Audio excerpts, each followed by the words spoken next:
The Old Pre-Meds Podcast, session number 44.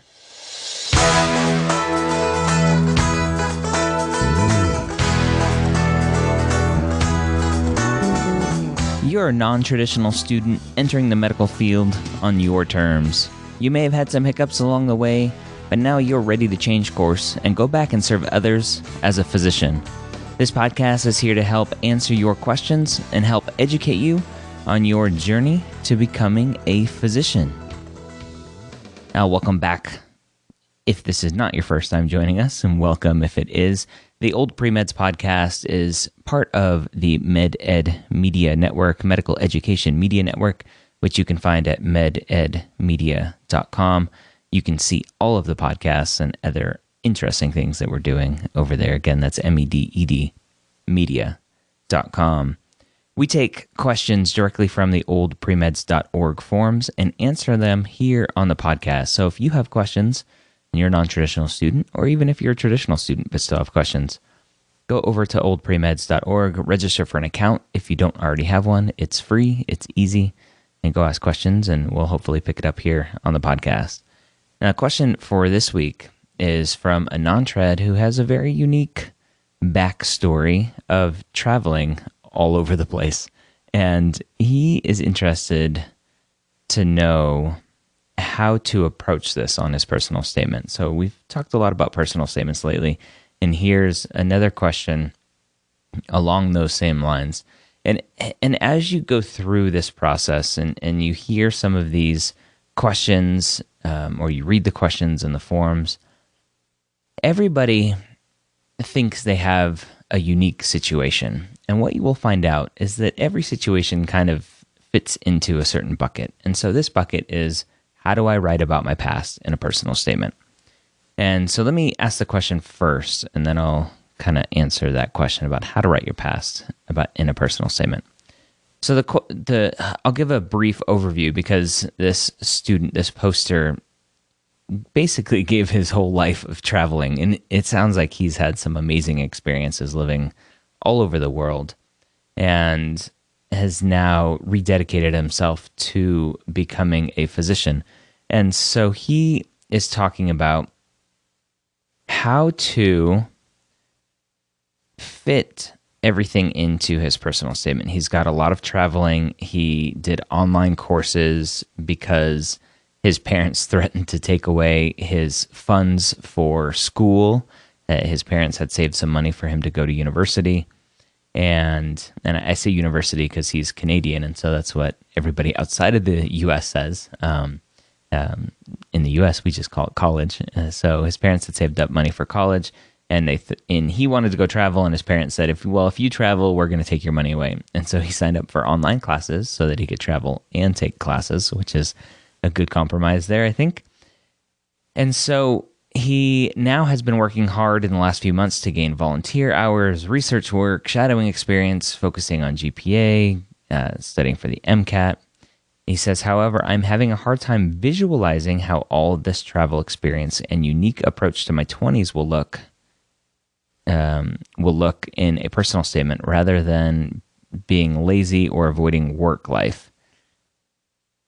And so he says, taking distance education has been extremely challenging, and it requires a lot of dedication and determination, as well as other important skills such as time management and discipline. And all the travels and interesting foreign countries I traveled to taught me so much about other cultures and about myself that I think are all beneficial, but I don't know how to show all this with an appropriate length of time. All right. So again, this question of how do you fit in your life experiences into a personal statement is the wrong question to be asking. So your life experiences are going to be a huge part of who you are about your application. But your personal statement is your story about why you're pursuing medicine. At the end of your personal statement, I need to be able to understand why you want to be a doctor. Not about your travel experiences, not about how all this travel has led to you being culturally diverse, how it's helped you develop time management skills and all these other things that that you're talking about here, that this poster is talking about. So again, it comes down to the wrong question. The question should be, why do I want to be a doctor, and how do I write about that? Now, have these travel experiences deepened your resolve to be a physician? Then you can talk about a little bit of that, because you're going to talk about why you want to be a doctor, and you're going to support that with your experiences that you've had along the way. What is supporting that decision? Now, if you go back and read this original post, it doesn't really sound like the experiences of traveling strengthen the desire to be a physician. It's more of a conversation that he had with a resident, a cardiothoracic surgery resident. So I'm hard pressed to see, at least in the question here that was written, how the traveling has led to wanting to be a physician. But definitely, you don't need to talk about your traveling. You don't need to talk about how it's taught you all of these skills that you mentioned here about being dedicated and determined and building time management and discipline. That stuff doesn't belong in the personal statement. That belongs elsewhere. If it belongs in one section of your application where you talk about your extracurricular activities, you just talk about travel, and then you talk about the experiences you had traveling and what you learned from that and how you hope to carry that forward as a physician. I think that would be a good place for it. But your personal statement, again, that's your place to talk about why you want to be a doctor.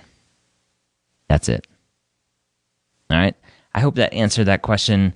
Pretty straightforward one. I like talking about personal statements because a lot of students make this same mistake. They come into it thinking or wondering how they write about their experiences, especially for non-trad students. You sit there and you question it. I'm 30 years old. I'm 40 years old. How am I supposed to fit my life into 5,300 characters or 4,500 characters? And you're sitting there and slamming your fist on the table going, oh, these 21-year-olds and 22-year-olds, they have plenty of room because they're not as old as I am and haven't had the experiences that I've had. But again, you want to talk about why you want to be a doctor, not about your whole life experience. So focus on that. Figure out what that inciting event was. And this poster for this question talked about checking out a book in 4th grade called Brain Surgery for Beginners. I don't know why somebody in the 4th grade is reading that, but it's interesting and kind of funny. And so you can talk about that and then talk about those experiences afterwards that are continuing to support that decision to be a physician. So if you need help with your personal statement, I do offer personal statement editing. You can go to medicalschoolhq.net/personal statement editing. With hyphens in between personal and statement and editing, or just go to medicalschoolhq.net, and at the top in the menu there is a menu option called Our Services, and personal statement editing is on there. So go check that out. Again, medicalschoolhq.net. All right, if you have questions that you want answered here on the podcast, go to oldpremeds.org, register for an account.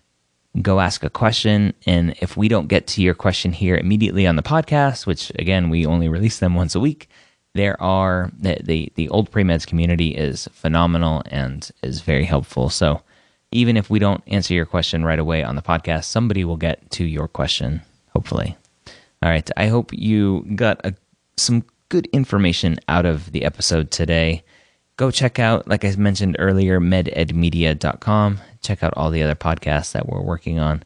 And next week, I hope you join us for another amazing episode. I think they're amazing. Here at Old Pre-Meds and the Old Pre-Meds podcast. Have a great week.